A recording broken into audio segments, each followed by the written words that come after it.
I'd like you to think back, if you will, for a minute on your own career. What job did you have? What role did you play? Where were you working? And what were you doing at the 10-year mark of your career? 10 years into your career. Think about where you were and what you were doing. And what have you done since? And what prepared you during those first 10 years for the leadership role you have today? What did you learn? What did you experience? Who were you rubbing shoulders with? What influence did it have on you? Think about what you were doing. Do you have that etched in your memory for just a minute? A little image of where you were, what you were doing? I'd like you to hold on to that thought for just a few minutes, please. A couple of months ago, I attended a conference where Clayton Christensen linked 3 types of business innovation to why we are experiencing a new jobless economic recovery and what leaders should do about it. I thought that was kind of apples and oranges. 3 types of business innovation linked with jobless economic recoveries and what leaders can do about it. But this does come together, so a little context to begin with. First, one of the 3, and the first of the 3 types of business innovation is market innovation. There are many technology examples of this. The computing business, for one, mainframes to laptops, or smartphones, obviously another. This type of innovation creates new products and new markets, which lead to new manufacturing, new selling, and new servicing jobs. It creates, it builds. The second is sustaining innovation. This is the type of innovation that makes good products better. It's necessary, but there's no real new job creation that comes from it. And that's because most of us don't accumulate toasters or cars. Greg Miller does accumulate cars, but most of us don't accumulate toasters or cars. When we buy a new one, it probably has some new features, but usually it replaces an old one. And thirdly, in terms of innovation categories, efficiency innovation. We all know about this. This allows us to produce more with less. The results include fewer employees, cost savings across the board, high return on investment. It happens fast. So during the recession, businesses necessarily focused, and think about your business, on efficiency innovations. And they became very good at it. According to Christensen, they became so good that many in fact, began to ignore market-creating innovation opportunities, which is harder, it's more expensive, and it requires more smart people. The financial returns of efficiency innovation are higher. Bottom lines are stronger, shareholders are happier, management bonuses are bigger in the short term, and cash is piling up on the balance sheet because companies are saving money through efficiency innovation instead of investing money through market innovation. The result, again, according to Clayton Christensen, new market innovation has slowed, and sustaining innovation is treading water. Efficiency innovation is still going strong and still adding cash, but that cash is not being invested. It is piling up. Christensen went on to observe the following about jobless economic recoveries. Did you know, I didn't know this, that in 6 of the 9 recessions since 1948, the labor market rebounded within 6 months after the recession bottomed out. But in the most recent 3 recoveries, a troubling trend began to emerge. In 1993, it took 15 months for this labor market to rebound. In 2001-02, it took 39 months for the economy and the job market specifically to rebound after the economy bottomed out. And in the most recent recession, 2007-08, we are over 60 months with a very tepid job market recovery. A very troubling trend. Why do you think it is? Well, some of us might take a somewhat partisan view and blame one political party or another, or president or another, we might be right. Some believe that the recession was so deep and so broad that there has been a permanent reset, if you will, in the employment levels in big organizations. Companies have found ways to get by with less and aren't anxious to return to where they were. But Christensen's theory is a little bit different, and it resonated with me, and I want to share it with you. He explained a monumental change in relative value of business inputs. In any business, there are inputs to create outputs, right? As an example, historically, if you used sand in the production of your products and services, it is so abundant and so cheap that you don't really have to account for it. In fact, you can waste some of it, and it doesn't really matter. It's not going to have a material effect on the output or on the bottom line. But also historically, one of the more expensive inputs was capital investment. Interest rates were high.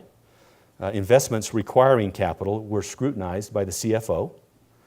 Financial ratios were used to make decisions. What is the IRR, the internal rate of return? What is the ROI, return on investment? Those kinds of ratios were used to really make decisions about where to invest and not. And primarily because of the high cost of capital. But today, the cost of capital is cheap, and we have historically low interest rates. Even so, companies continue to invest primarily in efficiency innovation and not in market innovation. Fast forwarding past a number of convincing arguments that Christensen made and new concepts, the conclusion is that what was once scarce and costly, capital, has become cheap and abundant, but we're not taking advantage of it. And investments in people have become scarce, costly, and are deemed to have a lower return on investment. The result is a cycle of heavy investment in efficiency innovation and somewhat underinvestment in market innovation. And the macro result is less creativity, a slower recovery, fewer new jobs, and cash that is not being put to work. The solution, according to Clayton Christensen, and I love this part because he zeroed right in on leadership and people. The solution, according to him, is for leaders and decision makers to invest more in people. Now, not irresponsible or unnecessary across-the-board hiring sprees, rather an investment in the trust of our people and their ideas, more confidence and encouragement for what our people can accomplish, what they can create, what they might invent, given the encouragement.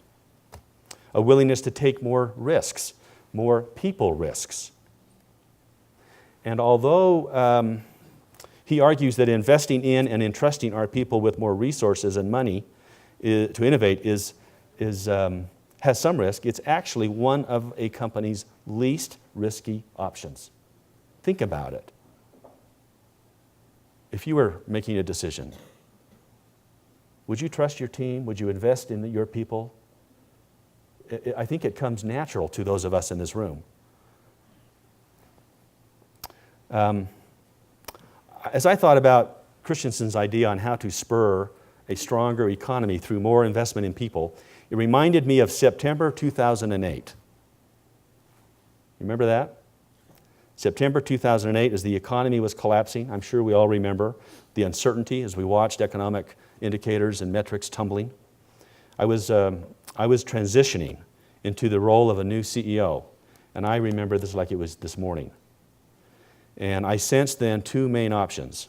One was sort of a survival mode.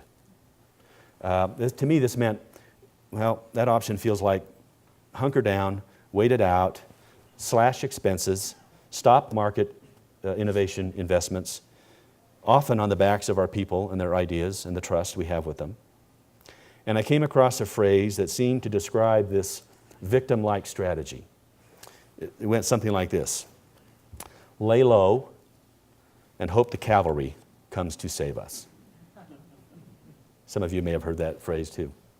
A second option, however, felt better to me.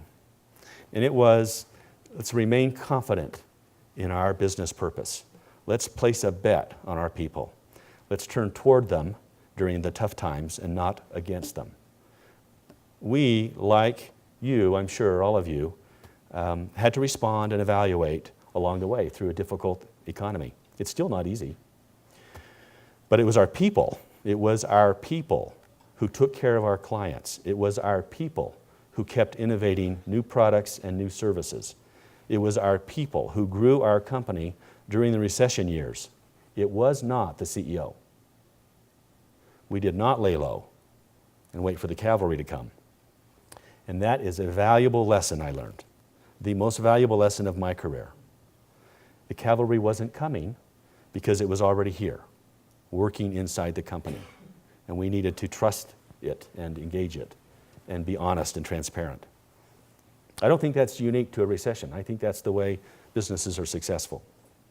Okay, so wherever you were and whatever you were doing, 10 years into your career, you remember now, right? Maybe some of you had to think for a minute.